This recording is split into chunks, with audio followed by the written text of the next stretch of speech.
सतलुज दरिया के कंढे वसे धर्मकोट के पिंड संघेड़ा ਦੇ ਵਿੱਚ ਹੜ੍ਹ ਕਾਰਨ ਹਾਲਾਤ ਬਹੁਤ ਗੰਭੀਰ ਹੋ ਚੁੱਕੇ ਹਨ। ਪਿਛਲੇ ਕਈ ਦਿਨਾਂ ਤੋਂ ਪਿੰਡ ਵਾਸੀ ਪਾਣੀ ਦੇ ਕਾਰਨ ਆਪਣੇ ਘਰਾਂ ਦੇ ਵਿੱਚ ਬੰਦ ਹਨ। ਘਰਾਂ ਦੇ ਵਿੱਚ ਪਾਣੀ ਭਰ ਜਾਣ ਕਾਰਨ ਲੋਕਾਂ ਨੂੰ ਆਉਣ ਜਾਣ ਵੀ ਮੁਸ਼ਕਿਲ ਹੋ ਗਿਆ ਹੈ। ਬਹੁਤ ਸਾਰੇ ਪਰਿਵਾਰਾਂ ਦਾ ਸਾਰਾ ਸਮਾਨ ਪਾਣੀ ਦੇ ਨਾਲ ਭਿੱਜ ਗਿਆ ਹੈ ਤੇ ਕੁਝ ਪਰਿਵਾਰ ਛੱਤਾਂ ਤੇ ਟੰਗੇ ਸਮਾਨ ਦੇ ਨਾਲ ਆਪਣੀ ਜਾਨ ਬਚਾਉਣ ਦੀ ਕੋਸ਼ਿਸ਼ ਕਰ ਰਹੇ ਹਨ। ਸਭ ਤੋਂ ਵੱਧ ਚਿੰਤਾ ਦਾ ਵਿਸ਼ਾ ਇਹ ਹੈ ਕਿ ਘਰਾਂ ਦੇ ਵਿੱਚ ਵੱਡੇ ਸੱਪ ਨਿਕਲ ਰਹੇ ਹਨ, ਜਿਸ ਕਾਰਨ ਲੋਕ ਡਰੇ ਹੋਏ ਹਨ। ਪਿੰਡ ਵਾਸੀਆਂ ਨੇ ਦੱਸਿਆ ਹੈ ਕਿ ਹਾਲਾਤ ਬੱਚਿਆਂ ਤੇ ਬਜ਼ੁਰਗਾਂ ਦੀ ਸਿਹਤ ਦੇ ਲਈ ਵੀ ਖਤਰਨਾਕ ਬਣ ਰਹੇ ਹਨ ਤੇ ਲੋਕਾਂ ਨੇ ਸਰਕਾਰ ਨੂੰ ਬੇਨਤੀ ਕੀਤੀ ਹੈ ਕਿ ਜਲਦ ਤੋਂ ਜਲਦ ਪਿੰਡ ਨੂੰ ਦਰਿਆ ਤੋਂ ਬਾਹਰ ਕੱਢਿਆ ਜਾਵੇ ਅਤੇ ਪ੍ਰਭਾਵਿਤ ਪਰਿਵਾਰਾਂ ਨੂੰ ਰਾਹਤ ਸਮੱਗਰੀ ਮੁਹੱਈਆ ਕਰਵਾਈ ਜਾਵੇ।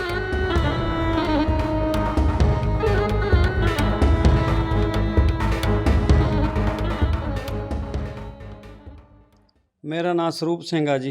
मैं ਸਾਬਕਾ ਸਰਪੰਚ ਹਾਂ ਇਸ ਪਿੰਡ ਦਾ ਸੰਘੇੜੇ ਦਾ ਜੀ, ਮੋਗਾ ਡਿਸਟ੍ਰਿਕਟ। ਹਾਲਾਤ ਬਹੁਤ ਖਰਾਬ ਆ ਜੀ। ਸਾਡਾ ਝੋਨਾ ਸਾਰਾ ਖਰਾਬ ਹੋ ਚੁੱਕਿਆ ਅਤੇ ਸਾਡੇ ਜੋ ਕਮਰੇ ਹਾਂ ਉਹਨਾਂ ਦੇ ਵਿੱਚ ਸਾਡੇ ਕੋਲ ਕੁਝ ਸਮਾਨ ਕੱਢਿਆ ਗਿਆ, ਬਾਕੀ ਤੁਹਾਨੂੰ ਮੈਂ ਦਿਖਾ ਦਿੰਦਾ ਜੀ। ਅੰਦਰ ਸਾਰਾ ਸਮਾਨ ਉਤਰਾਂ ਪਿਆ ਜੀ। ਅਲਮਾਰੀਆਂ ਸਾਡੀਆਂ ਪਈਆਂ, ਉਹ ਦਾਣਿਆਂ ਵਾਲੇ ਡਰਮ ਪਏ, ਤੁਸੀਂ ਦੇਖ ਲਓ। ਮੈਂ ਦੱਸਣ ਤੋਂ ਜ਼ਿਆਦਾ ਕੈਮਰਾ ਹੀ ਦੱਸ ਸਕਦਾ ਹੈ ਜੋ ਦਰਸ਼ਕ ਦੇਖਦੇ ਆ। ਆਹ ਦੇਖੋ, ਸਾਡਾ ਸਾਰਾ ਸਮਾਨ ਹੀ ਟੰਗਿਆ ਹੋਇਆ ਉੱਪਰ। ਬਹੁਤ ਮੁਸ਼ਕਿਲ ਨਾਲ ਜਾਨ ਬੱਚਿਆਂ ਦੀ ਬਚਾਈ ਅਤੇ ਆਪਣੀ ਬਚਾਈ। ਪਸ਼ੂ ਕੱਢੇ ਆ ਤਾਂ ਤੂੜੀ ਵੀ ਸਾਡੀ ਖਰਾਬ ਹੋ ਗਈ, ਦਾਣੇ ਵੀ ਖਰਾਬ ਹੋ ਗਏ, ਝੋਨਾ ਵੀ ਸਾਡਾ ਖਰਾਬ ਹੋ ਗਿਆ। ਤਾਂ ਅਸੀਂ ਹੁਣ ਬਹੁਤ ਔਖਾ, ਮੰਨ ਲਓ ਆਪਦੀ ਜ਼ਿੰਦਗੀ ਜੋ ਜ਼ੀਰੋ ਲੈਵਲ ਤੋਂ ਸਟਾਰਟ ਕਰਨੀ ਹੈ, ਬਹੁਤ ਔਖਾ। ਸਾਨੂੰ ਰਸਤਾ ਨਹੀਂ ਦਿਸਦਾ ਕੋਈ ਕਿ ਅਸੀਂ ਕਿਸ ਪਾਸੇ ਜਾਈਏ। ਉਹ ਹੁਣ ਦੁਬਾਰਾ ਤੋਂ ਤੁਹਾਨੂੰ ਜਿਵੇਂ ਬੇਨਤੀ ਕੀਤੀ ਹੈ ਕਿ ਹੁਣ ਫਿਰ ਦੁਬਾਰਾ ਤੋਂ ਸਟਾਰਟ ਕਰਨੀ ਪੈਣੀ। ਸਾਡੀ ਜ਼ਿੰਦਗੀ ਜੋ ਜ਼ੀਰੋ ਲੈਵਲ 'ਤੇ ਆ ਗਈ ਹੈ, ਥੋੜ੍ਹਾ ਮਾਈਨਸ 'ਚ ਆ ਗਈ ਹੈ। ਜੋ ਕਰਜ਼ੇ ਸੀ ਉਹ ਉੱਥੇ ਰੁਕ ਗਏ ਆ, ਤਾਂ ਜੋ ਸਾਡਾ ਆਮਦਨ ਦਾ ਸਾਧਨ ਸੀ, ਜ਼ਮੀਨਾਂ ਸੀ, ਉਹ ਦਰਿਆ ਨੇ ਢਾਹ ਲਾਈ ਹੋਈ ਹੈ, ਰੇਤਾ ਪੈ ਗਈ ਹੈ। ਸਾਡੇ ਹਲ ਮੇਰੇ ਸੀਗੇ 11 ਹਲ ਟਰੈਕਟਰ ਦੇ, ਉਹ ਵੀ ਵਿੱਚ ਰੋੜ ਕੇ ਲੈ ਗਿਆ। ਇੱਕ ਇੰਜਨ ਸੀ, ਹੋਰ ਦਰਖਤ ਸੀਗੇ ਬੜੇ ਮੋਟੇ 35 37 ਸਾਲ ਦੇ ਸੀਗੇ, ਉਹ ਸਾਰੇ ਹੀ ਰੋੜ ਕੇ ਲੈ ਗਿਆ। ਬਹੁਤ ਸਾਡੀ ਬਰਬਾਦੀ ਹੋਈ ਜੀ। ਅਸੀਂ ਮੰਗਦੇ ਹਾਂ ਜੀ, ਜੋ ਸਾਨੂੰ ਆ ਲੋਕ ਜੋ ਸਮਾਜ ਸੇਵੀ ਹੈ ਜਾਂ ਕੋਈ ਸੰਸਥਾਵਾਂ ਜਾਂ ਕੋਈ ਵੀ ਆ ਰਿਹਾ, ਲੋਕ ਜੋ ਇਕੱਠੇ ਕਰਕੇ ਕੱਲ੍ਹ 650 ਕਿਲੋਮੀਟਰ ਤੋਂ ਆਏ ਆ, ਜੋ ਲੋਕ ਲੈ ਕੇ ਆ ਰਹੇ, ਅਸੀਂ ਉਹਨਾਂ ਦੇ ਅੱਗੇ ਹੱਥ ਫੈਲਾਉਂਦੇ ਹਾਂ। ਅਸੀਂ ਦੇਣ ਵਾਲੇ ਹਾਂ ਤਾਂ ਅਸੀਂ ਹੱਥ ਫੈਲਾਉਂਦੇ ਹਾਂ ਅਤੇ ਅਸੀਂ ਮੰਗਣ ਵਾਲੇ ਹੋ ਗਏ ਹਾਂ। ਬਹੁਤ ਔਖਾ ਜੀ, ਜ਼ਿੰਦਗੀ ਸਾਡੀ ਬਹੁਤ ਔਖੀ ਹੋ ਗਈ, ਬਹੁਤ ਹੀ ਔਖਾ। ਸਾਨੂੰ ਕੁਛ ਨਹੀਂ ਰਸਤਾ ਦਿਸਦਾ, ਚਾਰ ਚਫੇਰੇ ਹਨੇਰਾ ਹੀ ਹਨੇਰਾ। ਸਾਡੇ ਤਾਂ ਜਿਹੜੇ ਰਿਸ਼ਤੇਦਾਰ ਆ ਸਾਰੇ, ਉਹ ਵੀ ਦਰਿਆਵਾਂ 'ਤੇ ਬੈਠੇ ਆ, ਉਹ ਵੀ ਰੁੜ ਗਏ। ਅਸੀਂ ਉਹਨਾਂ ਨੂੰ ਕੀ, ਮੰਨ ਲਓ ਆਪਣੀ ਜੋ ਸਹਾਇਤਾ ਕਰਨ ਵਾਸਤੇ ਕੀ ਬੇਨਤੀ ਕਰ ਸਕਦੇ ਹਾਂ? ਅਸੀਂ ਤਾਂ ਸਰਕਾਰ ਨੂੰ ਜਾਂ ਉਸ ਪਰਮਾਤਮਾ ਨੂੰ ਜੋ ਸਾਨੂੰ ਪੈਦਾ ਕਰਨ ਵਾਲਾ ਹੈ, ਬੇਨਤੀ ਸਰਕਾਰ ਅੱਗੇ ਕਰ ਸਕਦੇ ਹਾਂ, ਜਾਂ ਉਸ ਪਰਮਾਤਮਾ ਅੱਗੇ ਗੁਰਦੁਆਰਾ ਸਾਹਿਬ ਜਾ ਕੇ ਬੇਨਤੀ ਕਰ ਸਕਦੇ ਹਾਂ ਕਿ ਸਾਡੀ ਹੁਣ ਦੁਬਾਰਾ ਤੋਂ, ਸਾਨੂੰ ਤਾਂ ਇੱਕ ਵਾਰੀ ਐਂ ਲੱਗਦਾ ਕਿ ਸਾਡੇ ਸਿਰ ਤੋਂ ਉਸ ਪਰਮਾਤਮਾ ਨੇ ਹੱਥ ਇੱਕ ਵਾਰੀ ਚੱਕ ਲਿਆ ਜੀ। ਬਹੁਤ ਔਖਾ ਜੀ। ਸਰਪੰਚ ਸਾਹਿਬ, ਹੋਰ ਪਿੰਡ ਦੇ ਹਾਲਾਤ ਕਿੱਦਾਂ ਹੈ? ਕਿਉਂਕਿ ਜਿੱਦਾਂ ਹੁਣ ਤੁਸੀਂ ਇਹ ਸਮਾਨ ਸਾਰਾ ਸਾਈਡਾਂ 'ਤੇ ਜਾਂ ਕਿਤੇ ਟੰਗਿਆ ਹੋਇਆ, ਘਰ 'ਤੇ ਹੁਣ ਸਫਾਈ ਚੱਲ ਰਹੀ ਹੈ। ਹੋਰ ਜੇ ਪਿੰਡ ਦੀ ਗੱਲ ਕਰੀਏ, ਪਿੰਡ ਦੇ ਲੋਕ ਕਿੱਦਾਂ ਦੇ ਹਾਲਾਤ ਕਿਸ ਤਰ੍ਹਾਂ ਦੇ? ਸਾਰੇ ਪਿੰਡ ਦੇ ਸੇਮ ਹੀ ਹੈ ਜੀ। ਜੋ ਮਿਹਨਤ ਕਰਨ ਵਾਲਾ ਉਹ ਤਾਂ ਚਲੋ ਮਿਹਨਤ ਕਰ ਸਕਦਾ। ਅਸੀਂ ਹੁਣ ਦਿਹਾੜੀ ਜਾਂਦੇ ਵੀ ਚੰਗੇ ਨਹੀਂ ਲੱਗਦੇ, ਜੋ ਅਸੀਂ ਆਪ ਦਿਹਾੜੀ ਦਾ ਰੱਖਦੇ ਸੀ। ਹੁਣ ਅਸੀਂ ਕਿਸੇ ਦੀ ਦਿਹਾੜੀ ਜਾ ਕੇ ਵੀ ਸਾਡਾ ਗੁਜ਼ਾਰਾ ਨਹੀਂ ਹੋਣਾ। ਜਿਹੜੇ 10-10 ਲੱਖ ਦੀਆਂ ਲਿਮਟਾਂ ਕਿੱਥੋਂ ਲਾ ਸਕਦੇ ਹਾਂ ਦਿਹਾੜੀ ਕਰਕੇ ਜੀ? ਬਹੁਤ ਔਖਾ ਹੈ ਜੀ। ਕੀ ਮੰਗ ਕੀ ਕਰੋਗੇ? ਮੰਗ ਇਹੀ ਸਰਕਾਰ ਤੋਂ ਕਰਦੇ ਹਾਂ ਕਿ ਜੇ ਸਾਡਾ ਕਰਜ਼ਾ ਮਾਫ ਕੀਤਾ ਜਾਵੇ। ਤੇ ਇੱਕ ਜੋ ਰੇਤਾ ਦੀ ਇਹਨਾਂ ਨੇ 1 ਨਵੰਬਰ ਤੱਕ ਕਿਹਾ ਜੀ, 1 ਨਵੰਬਰ ਤੱਕ ਤਾਂ ਪਾਣੀ 15 ਫੁੱਟ 9 ਫੁੱਟ 10 ਫੁੱਟ ਪਾਣੀ ਹੈ। 1 ਨਵੰਬਰ ਤੱਕ ਤਾਂ ਉਹ ਸੁੱਕਣਾ ਹੀ ਨਹੀਂ, ਟਰੈਕਟਰ ਸਾਡੇ ਚੱਲਣੇ ਹੀ ਨਹੀਂ। ਉਸ ਤੋਂ ਬਾਅਦ ਫਿਰ ਬੈਨ ਲੱਗ ਜਾਣਾ, ਸਾਡੇ ਫਿਰ ਪਰਚੇ ਹੀ ਹੋਣੇ ਆ। ਅਸੀਂ ਕੀ ਕਰ ਸਕਦੇ ਹਾਂ? ਅਸੀਂ ਤਾਂ ਸਰਕਾਰ ਨੂੰ ਬੇਨਤੀ ਕਰਦੇ ਹਾਂ ਕਿ ਇੱਕ ਤਾਂ ਸਾਡਾ ਕਰਜ਼ਾ ਮਾਫ ਕੀਤਾ ਜਾਵੇ ਅਤੇ ਇੱਕ ਜੋ ਰੇਤਾ ਦੀ ਜੋ ਤਰੀਕ ਇਹਨਾਂ ਨੇ ਰੱਖੀ ਆ, ਉਹ ਮਾਰਚ ਅਪ੍ਰੈਲ ਤੱਕ ਰੱਖੀ ਜਾਵੇ, 2026 ਤੱਕ। ਫਿਰ ਅਸੀਂ ਉਸ ਨੂੰ, ਜੋ ਇਹਨਾਂ ਨੇ ਸਰਕਾਰ ਦੀ ਪਾਲਿਸੀ है, ਉਹਦਾ फ़ायदा फिर उठा सकते हैं। मेरा नाम शारिका चौधरी है। मैं आम आदमी पार्टी के प्रदेश अध्यक्ष हूँ, महिला विंग दिल्ली से, और मैं काउंसलर भी हूँ। दरियागंज वार्ड एक बड़ा ऐतिहासिक वार्ड है, उस एरिया की काउंसलर भी हूँ। देखिए, जो जाहिर सी बात है, जो सफ़र करता है उसको पता होता है, जिसके ऊपर आप बीतती है तभी वो आदमी को मालूम चलता है क्या। लोग बहुत ज़्यादा परेशान हैं, बहुत नुकसान हुआ है, जानवरों को नुकसान हुआ है, उनकी खेतियों का नुकसान हुआ है। तो जिसकी भरपूर्ति तो हम नहीं कर सकते हैं। बहुत सारे किसान जो है 4 साल 5 साल 3 साल तक पीछे चले गए हैं। बहुत बुरी आपदा आई है, ऊपर वाला करे कभी ऐसा कहीं पर भी ना आपदा आए, लेकिन प्राकृतिक आपदा को कुछ कोई कुछ कर नहीं सकता है। लेकिन यहाँ की सरकार और आम आदमी पार्टी पूरी तरीके से, जो भगवंत मान जी की सरकार है, पूरी तरीके से वो लगी हुई है लोगों को मदद करने में। आप देख सकते हैं कि एक एक हमारा प्रधान, एक एक चेयरमैन, एक एक हमारा वॉलंटियर, हमारे एमएलए साहब, जो यहाँ के लाडी साहब एमएलए हैं, इस वाले विधानसभा के लाडी साहब एमएलए जी खुद भी अभी आए थे इस गांव में, राशन बांट रहे थे। एक गांव में और भी राशन बांट रहे थे हमारे साथ में। तो सब लोग लगातार लगे हुए हैं लोगों की मदद करने के लिए। दिल्ली से, गुजरात से, राजस्थान से, बिहार से, छत्तीसगढ़ से, यूपी से, सब जगह से लोग सामग्री लेके आ रहे हैं, क्योंकि पार्टी की तरफ से आदेश आया है कि सारे लोग जितना भी आप सामग्री इकट्ठा कर सके यहाँ के मदद के लिए, आप लोग मदद करें। मुझे देखिए, खाना पीना सब कुछ इनको मुहैया कराया जा रहा है। बहुत सारे अभी जो यहाँ से गांव ये भर गया था, तो वहाँ पे लोगों ने वहाँ पे कैंप लगाया है सरकार ने। तो जब बोला गया कि स्कूल में रुक जाइए, तो इनके पास में डंगर थे, तो इस वजह से ये स्कूल में नहीं गए हैं। सरकार की तरफ से हर तरीके से मदद मिल रही है, सरकार की तरफ से सारी सुविधाएं मिल रही हैं। और आज भी देखिए हम घूम रहे हैं, तो सरकार की तरफ से, पार्टी की तरफ से हम घूम रहे हैं, जगह जगह हम लोगों के जो मूलभूत चीज़ें हम वो बांटने का काम कर रहे हैं। तो ऐसा नहीं, सरकार लगातार इनके लिए लगी हुई है और काम कर रही है। और सारे एक एक हमारा वॉलंटियर, एक एक आम आदमी पार्टी का सिपाही, एक एक सरकार से जुड़े हुए जो हमारे नुमाइंदे हैं, वो सबका सब लगे हुए हैं, जिसमें लगे पूरी तरीके से लगे हैं उसमें। प्रशासन क्या सहयोग नहीं दे, प्रशासन तो पूरी तरीके से सहयोग दे ही रहा है। प्रशासन तो लगा ही है। जिस दिन से ये बाढ़ आई है उस दिन से देखिए, जितने भी डीसी हैं आपके सारे ग्राउंड में है, जितने आपके एसडीएम है सारे ग्राउंड में है, सारे अधिकारी ग्राउंड में है, पूरा प्रशासन लगा हुआ है, आम आदमी पार्टी का एक एक वॉलंटियर लगा हुआ है। तो मुझे लगता है कुछ विरोधी दल के लोग होंगे जिन्होंने इस तरीके से बातें की होंगी, लेकिन गौर सरकार तो पूरी तरीके से जमीन में है। देखिए, मान साहब ने मेरे ख्याल से लगता है 6 महीने का टाइम दिया भी है। बाकी हम लोग हैं ना, हम लोग उनकी जो शिकायत है तो सभी पहुंचाएंगे, उनकी एक एक मुश्किल उन तक पहुंचाएंगे। बिल्कुल, खास तौर से महिलाओं के लिए क्या होता है, हम सारे बहुत सारे ऑर्गेनाइजेशन भी है, सब लोग मदद करते हैं। और कोई राशन से मदद को, कोई कैसे, हर तरीके से लोग मदद करने की कोशिश करते हैं। लेकिन ख़ास तौर से जो महिलाओं की चीज़ें होती है, सैनिटरी पैड है, सैनिटरी पैड को लेकर के बहुत ज़्यादा, क्योंकि मैं ज़्यादा तादाद में हम लोग दिल्ली सैनिटरी पैड ही लेके आए थे। और हमारी पार्टी का भी यही कहना था और यहाँ की गवर्नमेंट का भी कहना था, सैनिटरी पैड ज़्यादा से ज़्यादा मुहैया कराया जाए।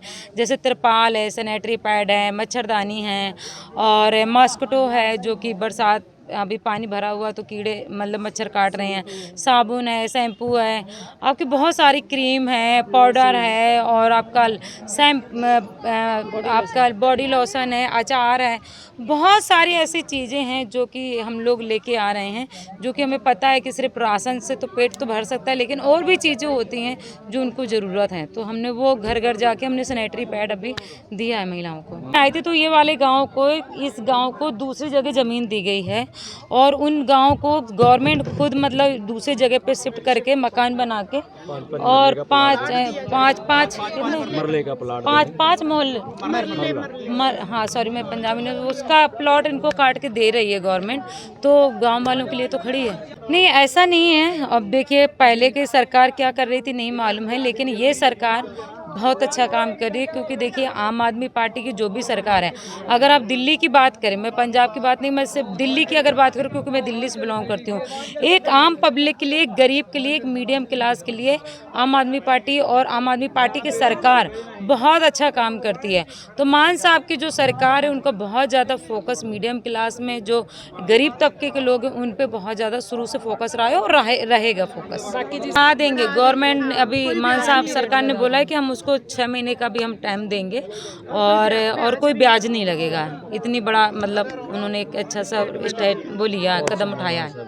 मैं एक ही मैसेज देना चाहूँगी कि सब लोगों को बढ़ चढ़ के हिस्सा लेना चाहिए इस मुसीबत। देखिए, आज इनके ऊपर मुसीबत है, कल हमारे ऊपर भी हो सकती है, परसों किसी और के ऊपर भी हो सकती है। अगर आज हम इनके लिए खड़े नहीं होंगे तो कल ये हमारे लिए भी खड़े नहीं होंगे।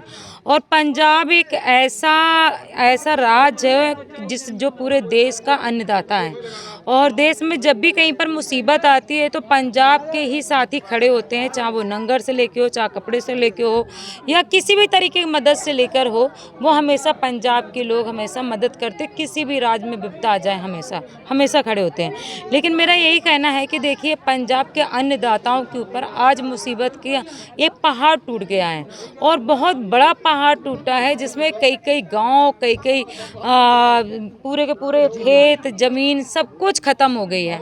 तो कई ज़िलों प्रभावित हुए हैं, जो कई मतलब 23 ज़िलों में से मेरे ख्याल 16-17 ज़िले प्रभावित हुए हैं। तो मैं सभी से कहना चाहूँगी कि आप लोग आएँ, अगर आप टाइम दे सकते हो तो यहाँ पे आके वॉलेंटरी काम करें, अगर आप आर्थिक मदद कर सकते हो तो आप आर्थिक मदद करें, अगर आप राशन दे सकते हो आप राशन करें, अगर आप उनके घर की चीज़ों को दे सकते हैं तो आप घर की चीज़ों को दीजिए। देखिए, हम किसी का दुख, जिसके ऊपर मुसीबत आती है, जिसका ऊपर विपदा होती है, हम उसका पूरी तरीके से दुख बांट नहीं सकते, लेकिन थोड़ा सा भी अगर हम उनका दुख बांट सकें तो इस मुसीबत में ज़रूर साथ दें। सभी से मैं यही गुजारिश करना चाहती हूँ। मेरा नाम हैगा ਦੂਜਾ ਸਰਜੀਤ ਕੌਰ, ਕਿਹੜੇ ਪਿੰਡ ਦੇ ਵਿੱਚ? ਸੰਘੇੜਿਆਂ ਦੇ। ਬਹੁਤ ਮਾੜੀ ਆ, ਗਾਰਾ ਖੋਬਾ ਬਹੁਤ ਜ਼ਿਆਦਾ ਏ, ਸੱਪ ਤੇ ਵਿੱਚ ਜਾਨਵਰ ਬਹੁਤ ਜ਼ਿਆਦੇ ਆ, ਤੇ ਸਾਡੇ ਤਾਂ ਰਹਿਣ ਤੇ ਵੀ ਨਹੀਂ, ਵੀ ਰਾਤ ਨੂੰ ਵੀ ਡਰ ਹੈ ਤੇ ਦਿਨ ਵੀ ਡਰ ਹੈ। ਕਿੱਦਾਂ ਫਿਰ ਰਾਤਾਂ ਕੱਟਦੇ ਆ, ਕਿਉਂਕਿ ਦਰਿਆ ਦੇ ਕੰਢੇ ਰਾਤਾਂ ਕੱਟਣੀਆਂ ਬਹੁਤ ਔਖੀਆਂ। ਔਖੀਆਂ ਤੇ ਦੂਜਾ ਉੱਦਾਂ ਹੀ ਹੁਣ ਮਾਰੀ ਦੇ ਵੀ ਕਿੱਥੇ ਜਾਈਏ, ਬੰਨਾਂ ਤੇ ਵੀ ਉੱਦਾਂ ਹੀ ਵੀ ਰਹਿਣਾ ਔਖਾ, ਤੇ ਜੇ ਘਰੇ ਉਹਨੇ ਤਾਂ ਉਦੋਂ ਜ਼ਿਆਦਾ ਔਖਾ। ਤੇ ਹੁਣ ਕਿੱਥੇ ਜਾਈਏ ਫਿਰ? ਸਾਡੀਆਂ ਤਾਂ ਨਾ ਹੁਣ ਬਹੁਤ ਹੀ ਮਾੜੀ ਹਾਲਤ ਆ, ਮੁਸ਼ਕ ਮਾਰੀ ਜਾਂਦਾ, ਵੇਖ ਕਿੰਨੀ ਸਮੈਲ ਮਾਰੀ ਜਾਂਦੀ ਹੈ। ਬਿਮਾਰੀਆਂ ਫੈਲਣ ਦਾ ਹਾਂ, ਬਿਮਾਰੀਆਂ ਸਾਰਿਆਂ ਨੂੰ, ਬਿਮਾਰੀਆਂ ਹੀ ਬਹੁਤ, ਬਿਮਾਰੀ ਜ਼ਿਆਦੀ ਹੋ ਗਈ ਪਿੰਡ ਦੇ ਵਿੱਚ। ਮਾਲ ਪਸ਼ੂ ਨੂੰ, ਬੰਦੇ ਨੂੰ, ਬੱਚੇ ਨੂੰ, ਬੜੀਆਂ ਹੀ ਹਾਲਤਾਂ ਮਾੜੀਆਂ ਨੇ। ਹੁਣ ਲਾਈਟ ਵੀ ਹੈ ਨਹੀਂ ਇਸ ਟਾਈਮ। ਹਾਂ, ਲਾਈਟ ਵੀ ਹੈ ਨਹੀਂ, ਬੋਦਣ ਦੀ ਕੱਟੀ ਆ, ਕਿੱਦਣ ਦਾ ਪਾਣੀ ਆਇਆ। ਲਾਈਟ ਵਗੈਰਾ ਵੀ ਹੁਣ ਬਹੁਤ ਔਖਾ, ਮੱਛਰ ਵੀ ਬਹੁਤ ਵੱਢਦਾ ਜ਼ਿਆਦਾ, ਬੱਚਿਆਂ ਨੂੰ ਵੀ, ਬੱਚੇ ਵੀ ਰਾਤ ਨੂੰ ਔਖੇ ਸੌਂਦੇ ਆ, ਆਪ ਵੀ ਰਾਤ ਨੂੰ ਔਖੀ ਕੱਢੀ ਦੀ ਰਾਤ। ਤੇ ਹੁਣ ਵੇਖ ਲਓ ਕਿੱਡੀਆਂ ਮਾੜੀਆਂ ਹਾਲਤਾਂ ਨੇ, ਕਿੱਡੇ ਮਾੜੇ ਜੇ ਅਸੀਂ ਬੈਠੇ ਆ, ਵੇਖ ਲਓ ਦਰਿਆ ਦੀ ਕੰਢੀ ਤੇ ਕਿੰਨਾ ਔਖਾ। ਗਾਰ ਬਹੁਤ ਜੰਮੀ ਹੋਈ ਹੈ, ਗਾਰਾ ਬਹੁਤ ਜ਼ਿਆਦਾ, ਖੜਨ ਤੇ ਉੱਥੇ ਜੀ ਨਹੀਂ ਕਰਦਾ ਵੀ ਉੱਥੇ ਖੜ ਜਾਈਏ, ਤੇ ਮੰਜੇ ਤੇ ਪਾਉਣ ਨੂੰ ਕੀ ਵੀ ਕਰਨਾ, ਵੀ ਮੰਜੇ ਕਿੱਥੇ ਪਾਈਏ ਤੇ ਬਈਏ ਕਿੱਥੇ, ਤੇ ਕਿੰਨੀਆਂ ਹਾਲਤਾਂ ਮਾੜੀਆਂ ਨੇ। ਸਮਾਨ ਵੀ ਲੋਕਾਂ ਦੇ ਕਹਿ ਸਕਦੇ, ਕੋਈ ਕਿਤੇ ਰੱਖਿਆ ਹੈ, ਕੋਈ ਦਰਖਤਾਂ ਦੇ ਵੀ ਟੰਗਿਆ ਹੋਇਆ। ਹਾਂ, ਦਰਖਤਾਂ ਤੇ ਵੀ ਟੰਗਿਆ, ਤੇ ਆ ਕਿਤੇ ਕੋਈ ਕਿੱਧਰ ਟੰਗਿਆ, ਕੋਈ ਕਿੱਧਰ ਟੰਗਿਆ, ਘਰ 'ਚ ਉਹ ਵੀ ਬਰਬਾਦ ਹੋਇਆ ਪਿਆ। ਘਰ ਤਾਂ ਛੱਡਣਾ ਔਖਾ ਹੈ, ਉਦਣ ਤਾਂ ਚੁੱਲ੍ਹਾ ਵੀ ਨਹੀਂ ਤਪਿਆ, ਉਦਣ ਦੀ ਰੋਟੀ ਪਾਣੀ ਚੱਲ ਦਿੰਦੇ ਨੇ, ਆਉਣ ਕੇ ਭੈਣ ਭਰਾ ਕੋਈ ਆ ਜਾਂਦਾ ਆ, ਕੋਈ ਦੇ ਜਾਂਦਾ ਸੀ। ਤੇ ਵੇਖ ਲਓ ਕਿੰਨੀਆਂ ਹਾਲਤਾਂ ਮਾੜੀਆਂ ਨੇ, ਕਿੰਨੇ ਅਸੀਂ ਔਖੇ ਆ। ਤੁਸੀਂ ਆਪ ਹੀ ਦੇਖਦੇ ਪਏ ਵੀ ਕਿੱਦਾਂ, ਵੀ ਸਾਨੂੰ ਵੀ ਪਤਾ ਹੀ ਆ, ਜ਼ਰੂਰੀ ਆ, ਮਜਬੂਰੀ ਆ। ਦੇਖ ਲਓ ਕੀ ਹੁਣ ਇੱਥੇ ਅਸੀਂ ਕਰਾਂਗੇ ਤੇ ਕਿੱਦਾਂ ਰਵਾਂਗੇ। ਕੱਚੇ ਕੋਠੇ ਵੀ ਪੱਕੇ ਵੀ ਹੁਣ ਹਿਸਾਬ ਨਾਲ ਕੱਚਿਆਂ ਵਰਗੇ ਬਣੇ ਆ, ਉਹ ਵੀ ਪਾਟ ਗਏ, ਕੋਈ ਕਿੱਦਾਂ ਤੇੜਾਂ ਪੈ ਗਈਆਂ, ਕਿਸੇ ਦੀ ਫਸਲ ਡੁੱਬ ਗਈ, ਕਿਨਾਂ ਵਿਚਾਰਿਆਂ ਨੇ ਫਸਲਾਂ ਸੀ, ਉਹਨੇ ਫਸਲਾਂ ਡੁੱਬ ਗਈਆਂ, ਤੇ ਕਿੱਦਾਂ ਵੀ ਵੇਖ ਲਓ ਹਾਲਤਾਂ ਬਹੁਤ ਜ਼ਿਆਦੀਆਂ ਹੀ ਮਾੜੀਆਂ ਨੇ। ਗੁਜ਼ਾਰਾ ਫਿਰ ਕਿੱਦਾਂ ਹੋਏਗਾ? ਹੁਣ ਗੁਜ਼ਾਰਾ ਹੁਣ ਕਿੱਦਾਂ ਹੋਵੇਗਾ? ਖਾਣ ਨੂੰ ਵੀ ਨਹੀਂ, ਹੁਣ 6 ਮਹੀਨੇ ਤਾਂ ਉੱਦਾਂ ਵੀ ਨਹੀਂ, ਸਾਨੂੰ ਖਾਣ ਨੂੰ ਵੀ ਨਹੀਂ, ਵੀ ਕੋਈ ਬਿਮਾਰ ਹੋ ਜਾਂਦਾ ਹੈ, ਕੋਈ ਪੈਸਾ ਆਊਗਾ, ਕੋਈ ਦਿਹਾੜੀ, ਉਹ ਵੀ ਨਹੀਂ, ਦਿਹਾੜੀ ਵੀ ਨਹੀਂ, ਕੋਈ ਕੁਛ ਵੀ ਨਹੀਂ ਇੱਥੇ ਇਸ ਟਾਈਮ ਤਾਂ ਬਾਹਲਾ ਹੀ ਤੰਗ ਹੈ। ਕੀ ਮੰਗ ਕੀ ਕਰੋਗੇ? ਮੰਗ ਇੱਦਾਂ ਹੀ ਆ ਵੀ ਕੋਈ ਖਾਣ ਪੀਣ ਨੂੰ ਚੱਲ ਮਿਲ ਗਿਆ, ਆਟਾ ਰਾਸ਼ਨ ਮਿਲਿਆ ਵੀ, ਤੇ ਹੁਣ ਕਿੱਥੇ ਬਿਮਾਰ ਸ਼ਮਾਰ ਹੋਵਾਂਗੇ, ਉੱਥੇ ਪੈਸੇ ਦੀ ਲੋੜ ਆ, ਕੋਈ ਉੱਥੇ ਆਟਾ ਨਹੀਂ ਜਾਣਾ, ਕੋਈ ਖੰਡ ਮਿੱਠਾ ਨਹੀਂ ਉੱਥੇ ਜਾਣਾ, ਵੀ ਕਿਹੜੇ ਉੱਥੇ ਲੋੜ ਪੂਰੀ ਹੋ ਜਾਏਗੀ। ਸਰਕਾਰ ਹੁਣ ਅਜੇ ਤਾਂ ਹਿਸਾਬ ਨਾਲ ਔਖਾ ਹੀ ਹੈ। ਸਰਕਾਰ ਤਾਂ ਅਜੇ ਕੋਈ, ਸਾਨੂੰ ਤਾਂ ਪਤਾ ਹੀ ਨਹੀਂ ਲੱਗਦਾ ਸਰਕਾਰ ਦਾ ਵੀ ਕੋਈ ਦੇਗਾ ਕਿ ਨਹੀਂ ਦੇਗਾ, ਅਜੇ ਕੋਈ ਪਤਾ ਨਹੀਂ।